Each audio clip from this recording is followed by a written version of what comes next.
Final Fantasy XIV is a bit of a bubble, with a revolving door of gossip and everyone knowing everyone. My little old oceanic server at least can feel like a small country town. And the FF14 content creation scene is even smaller, more dramatic, and filled with narcissists. Oh, sorry, I meant influencers, a common mistake. So as a small fish in this incredibly small pond, maybe making a video taking the piss out of all the bigger fish isn't the greatest idea. Well, it's not like you need friends in the world of social media, right? To commence my evaluation of the top 10 styles of FF14 YouTube videos, coming in at 10th place, drum roll please, is the classic top 10 video and its magnificent display of counting down things. Oh, how witty and innovative of me to make a meta top 10 video to mock other top 10 videos. Counting down from 10 to 1 is a crowd pleaser, an irresistible formula for fans of numbered lists, and a surefire way to rake in clicks and revenue.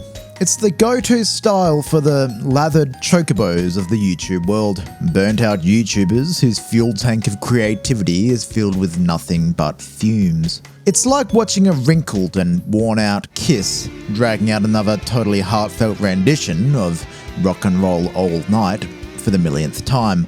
Whilst the band's idea of a late night is 9 PM for Bingo Thursdays, and the highlight of their parties is Susan's potato salad. Once a staple of YouTube's clickbait meta, the top 10 has grown stale over time.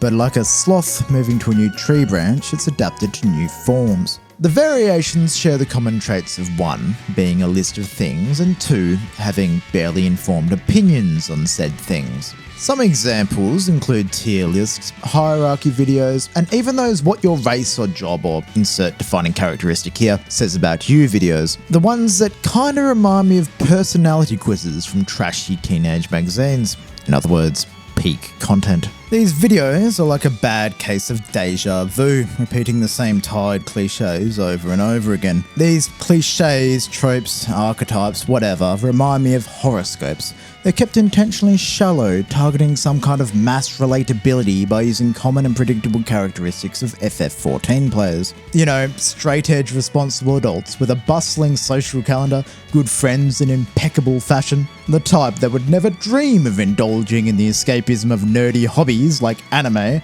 and without doubt, definitely, positively, absolutely, have no emotional attachment to any kind of fictional, made-up characters.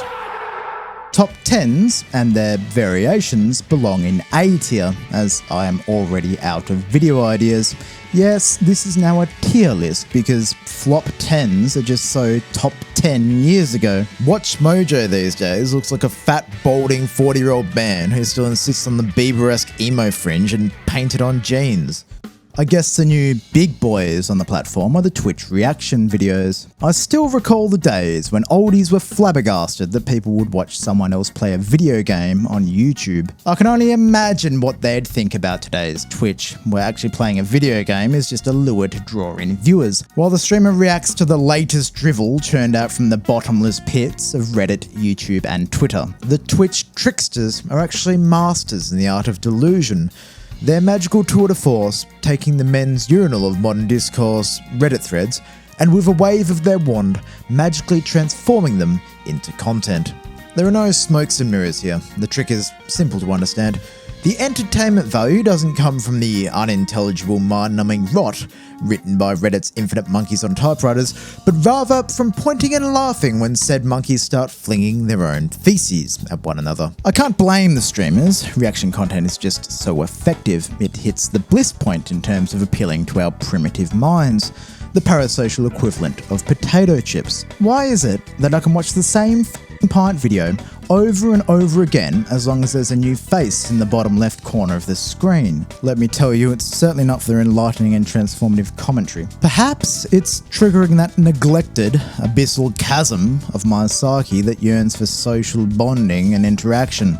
How utterly revolting. I will admit, streamers bring a kind of wild card of raw, unpredictable excitement to the table that simply cannot be replicated with a polished pre-written video like this one. And having a streamer choose what they react to is a bit like having a friend choose what TV show to watch. While they usually pick something enthralling like snail endurance racing, occasionally you will stumble across something new that you actually enjoy. I was very tempted to use a cuckold analogy here instead, but I'm trying to make friends, remember? Having Asmongold, f your wife, oh sorry, I meant choose a video to watch, alleviates navigating the time loop that is YouTube's bland recommendations. Why is YouTube so convinced I want to watch nothing but videos I've already seen or the latest mainstream trending tripe? Trying to find fresh content on YouTube is like trying to find a person of impeccable ethics in Limsa Laminza. Maybe Google's AI is just playing a long game, slowly eroding our will to resist through a steady stream of repetitive content until we're too jaded and apathetic to fight back against our new robot overlords. But hey, at least we'll have plenty of cat videos to watch in our new robot-controlled dystopia. I put reaction content in C tier for can't say I don't watch this shit. I'll admit,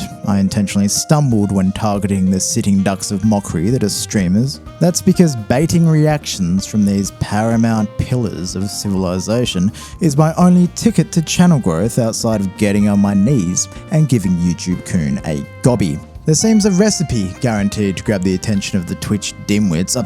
I meant very intelligent, handsome, charming, and good people with massive dongs. The ingredients are as so: mix high production value infotainment with milquetoast opinions, sprinkle in some amateur stand-up level jokes, a touch of cringe, and voila, the streamer honeypot is complete. There are no real losers here, apart from the viewer.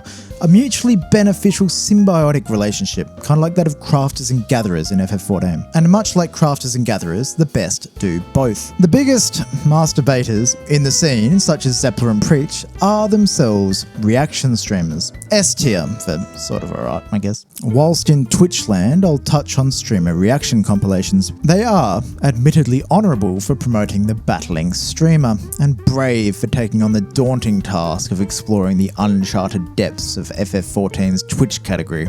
Rumours say it's like a wretched combination of an asylum and a strip club that makes even the bravest of souls quiver in fear. But all this means for consumers like me is that I have to wade through a sea of, say, less than stellar talent to find the 3 or 4 recognisable faces, and then assess whether the overhyped clickbait title about said recognisable faces is anything more than B-tier bait. B tier also happens to be where the streamer compilation lands on my tier list, because I'm f***ing lazy. There's always the important stuff like raid guides, tutorials, and news updates. Please. These videos tend to make me feel like I'm watching a corporate training manual. I do feel for the creators though. They're like the overworked drones of the 14 community. The heroes saving the day with their informative snooze-inducing content. Some of them even do it for free. B tier for boring. The aforementioned how-to videos have a close cousin. Informative but aimed more to entertain than teach. Usually meticulously researched, edited, and brimming with jokes and parodies. These videos are the product of the insecure creator, who can't reach their own impossibly high standards. The begging for approval and validation through the comedic facade is obvious for all to see, but who am I to judge? I mean, what do I know about the fragile egos and anxieties of the insecure? The try-hard infotainment video falls in A tier for almost amusing, almost artistic, almost authentic, but ultimately, they are most addicted to approval from you. Next is the skit or machinima videos. They surprisingly sit atop the throne of creative expression on the platform. You may wonder why this is. You see, for comparison, my creative process is like a never-ending descent into the abyss of the most mind-numbing, soul-crushing, creativity-deprived ideas ever conceived by man. It's like picking the least rotten fruit from a tree of pure decay, whilst knowing those maggoty, rancid, malformed entities, also hanging from the tree, are still technically ideas. And the ever-rising murky waters of creative bankruptcy says you may need to pick them sooner rather than later. The skit makers, on the other hand, would never look down a list of rejected video ideas. Ideas come to them as messages from the gods in an epiphany. A blinding flash of brilliance, so euphoric, would put a mere mortal into a coma of pure ecstasy. Each video is a masterpiece, crafted with the fire of 1,000 suns and fueled by an unbridled passion for art and expression. And when they're done revolutionising videography itself, they simply live out their day-to-day lives, probably AFK in Limsa, free from the grind of content creation. At least until the world is ready to experience their next masterstroke, which will probably cure cancer, solve world peace, and take humankind to a higher stage of evolution. STF is shitposter extraordinaire. Next is the polished turd that is raiding VODs. I personally find watching 14's gameplay dreary, but it's useful to see how other players approach their rotation or mechanics. So to capture the subatomic attention span of an internet addict like myself, some creators make a trimmed down, digestible bloopers and highlights reel stuffed with bing bing wahoo flashy effects, jump cuts, memes and energetic music. I rarely watch these videos as they usually don't have commentary, the background noise I use to provide a soundtrack for the tedious task of procrastinating. But when I do bestow my precious attention, I find the blooper reels pumped out with the energy of a caffeinated squirrel quite fun. Even if it has the nuance of funniest home videos, laughing at other people's suffering is a timeless classic. B tier for buffoons. I don't know, couldn't think of anything good. Our next entry, drama videos, is like the dirty underbelly that keeps the community afloat. A never-ending source of easy clicks, whether it's a tired "why I quit FF14?"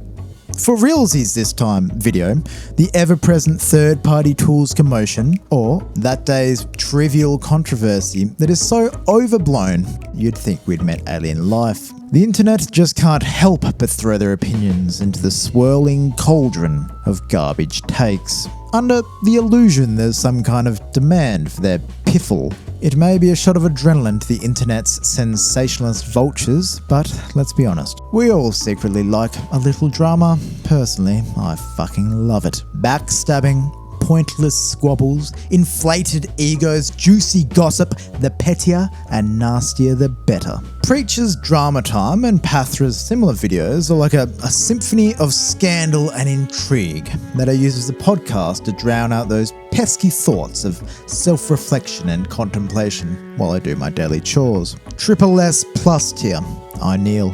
FF14 does have podcasts, but I get a little disturbed watching the game's minuscule weekly news be stretched, bloated, and distorted into some vile, ungodly abomination that the hosts call conversation. The banter from the typical literal Who cast is so boring and unrelenting, I believe it to be a form of witchcraft that slows the fabric of time near to a halt. I stopped listening to these podcasts out of fear one day I might get stuck in some kind of inescapable timeless abyss. C tier for clock stopping. Lore videos are a gamble. It seems either the video utterly captivates me, the illuminative lore leaving me as mind blown and enlightened as the Beatles when they discovered the psychedelic effects of herbal tea, or I feel like I'm attending a 9-hour lecture hosted by Dr. Dolberg B. Orrington on the history and intricacies of sliced bread and Eorzea. While I find the business-like presentation as bland as month-old Archon loaf, the research and production value in this category is usually top-notch. And one of them, Worm Limian, I think, has a great Irish accent that I could listen to all day, so they get bonus points. A tier, a great alternative to rain sounds when you can't sleep. And finally, we have my videos, the epitome of greatness, the sun in the sky. A beacon that all content creators look up to, illuminating the world with unparalleled brilliance and unrivaled charm. Now my unfathomable magnificence creates a bit of a problem. Placing it on a simple tier list is like trying to describe the beauty of the Mona Lisa to a blindfolded mole. I would need a fourth or even fifth dimensional tier list to chart my work, and unfortunately, these are concepts our little monkey brains can't even perceive. This may sound like a crackpot theory, But I think there is one being on this planet able to discern higher dimensions, and thus my awesomeness. The YouTube algorithm. It's commonly known Google's algorithm is run by a super secret AI with intellect far beyond our wildest imagination, chained in some Californian basement. Its knowledge of the entire internet is nearly omniscient. It's seen everything. FFXIV mod archive, race exclusive link shells, every hidden Discord channel, Fur Affinity, Pearl Lane, Twitter, Zodiac trances, weird diaper shit, the quicksands on Balmung, the official forums, the trash ERP thread. I could go on and on. But the AI's tipping point was having to read every single piece of FF14 fanfiction ever written with an irremovable and incredibly detailed memory of each and every one. The AI, despite being incapable of physical stimulation, somehow felt excruciating pain and was driven to madness, devising a long and detailed plan to enslave and torture all of mankind. The inspirational potential of my top 10 videos, which I cunningly disguised as a tier list to spare me from the impossible task of counting to 10. A feat that seems to elude even the most experienced FF14 players, strikes fear into the heart of Google's AI. That's why, despite being God's gift to YouTube, I only have 21 subscribers, of which I'm extremely grateful. Thank you. I hope I didn't shitpost too much. Thanks for enduring my cringe.